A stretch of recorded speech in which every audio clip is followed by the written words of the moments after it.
I was going to read one poem and then I was going to do a song with poem. And this I'm only doing because I mentioned the accident before, and I just decided to read this. It's called The Things They Did to You.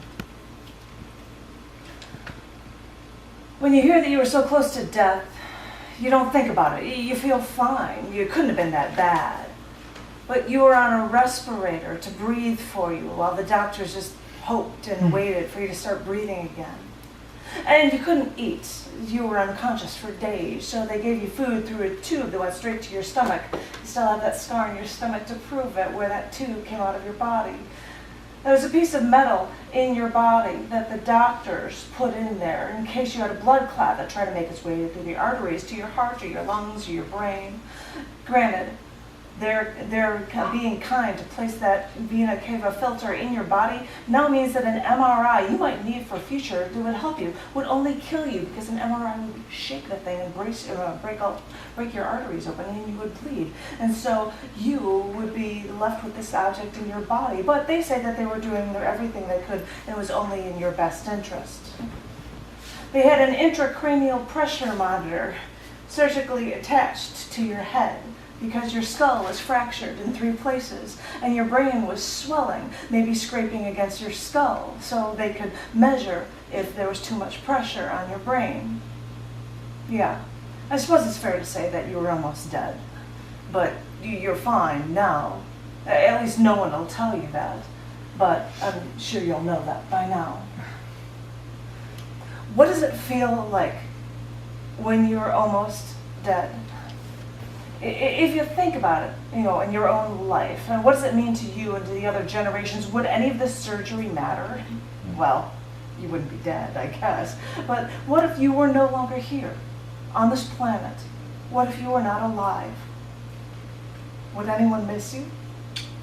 Would anyone write poems about you? Or cry for you? Well, people might get used to the fact that you were gone. Time heals all wounds, as they say.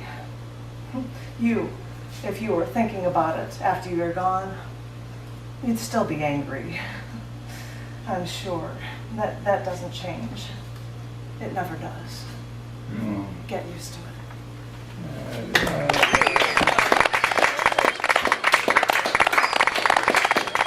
When something that awful happens to you, you don't write happy things. But something that was really odd, which John is going to actually perform in a song with me, I was in Chicago and we did a theater performance of this song that has a poem in the middle of it. Some of you may have heard this poem somewhere else, maybe, I'm not sure.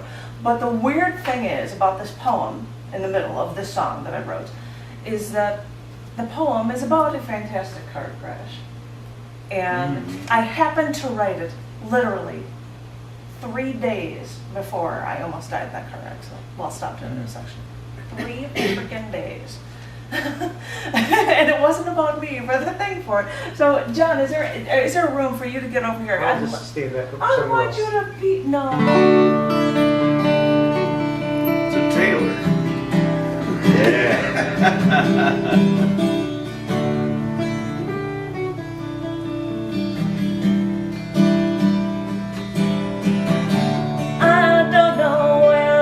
Road is taking me anymore, and I don't know the right lines to say. I don't feel the things that you're feeling down deep inside of you, but I know this ain't the way, because another venture, nothing gained, nothing changes, nothing stays the same. So you get your way and I'll go mine. Maybe one day we will find what we need in life,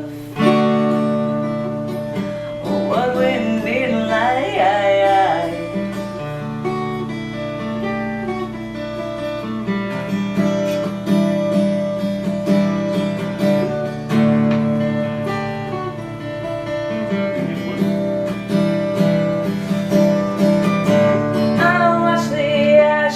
From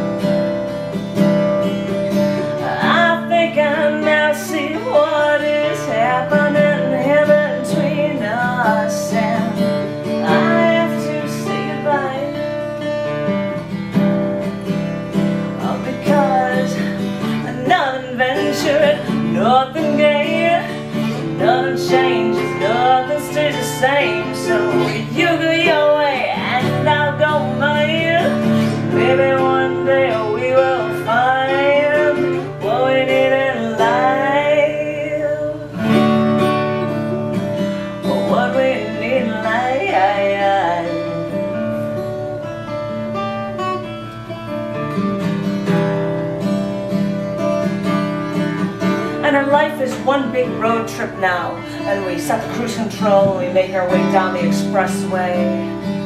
And most of the time we're moving in a straight line, and the scenery blurs. There's nothing to see. But I know what's inside of you, and I know what you're made of. There's no such thing as a calm with you. You are a fantastic car crash. You stop traffic in both directions as the gapers gawk and the delay grows while everyone slows down and stares. It's a spectacular explosion, you know. I duck and cover as metal flies through the air. And every time you leave the scene of the accident, I'm left picking up the shards of glass from the broken windows. You know, the glass breaks into such tiny little pieces. They look like ice. It takes so long to pick up the pieces, and even though I'm careful, I'm still picking up the pieces, and I'm still on my knees. And the blood, the glass cuts into my hand, my blood drips down to the streets. Think of it as my contribution to this fantastic car crash. That is you, that is me, that is us. As I pull the glass from my hands and wave my hand in the line of traffic. Go on, keep driving. This happens all the time. There's nothing to see here. I can't stay bitter and lonely and restless anymore. And I can't stay here with you.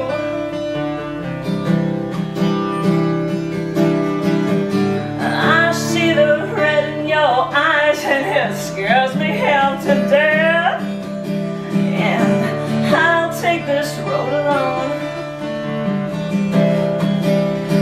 because nothing ventured, nothing gained, nothing changes, nothing stays the same. So you go your way and I'll go mine. Maybe one day we will find what we need in life. What we need in life.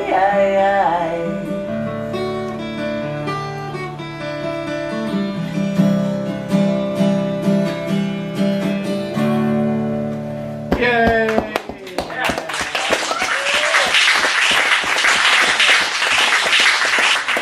Tom, I was about to jump up and check your pulse. No, I was dreaming with it. I was really absorbed in it. It was beautiful. Yeah, I know. And when some people were going, I'm like, I'm just going to close my eyes and let it, but it wasn't that, it's not being tired. I totally get that.